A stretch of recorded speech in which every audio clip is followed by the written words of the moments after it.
Leo tunapoizungumzia siku ya mama, sisi taasisi ya mwanamke na uongozi tumeona haja ya kufanya kongamano hili kubwa la wanawake na mabinti wa Tanga na wa mikoa mingine, kwa sababu hapa kuna mabinti na wanawake wa mikoa zaidi ya 10.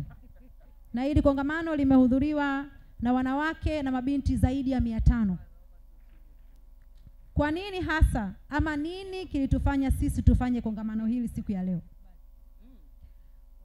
Watu wengi wamekuwa wakisema kwamba Rais Samia ni rais wa wanawake.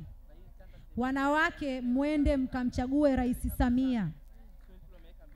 Lakini sisi mwanamke na uongozi tukajiuliza, hivi ni kweli wanawake wa Tanzania wana haki ya kumchagua Rais Samia kwa sababu tu ni mwanamke?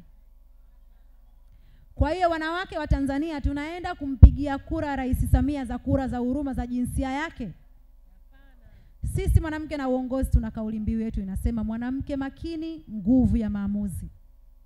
Tukasema kuna haja ya kufanya kongamano kubwa la kuwaonesha Watanzania ya kwamba huyu Rais Samia asipigiwe kura kama mama, apigiwe kura kama mwanamke makini mwenye nguvu kwenye maamuzi yake.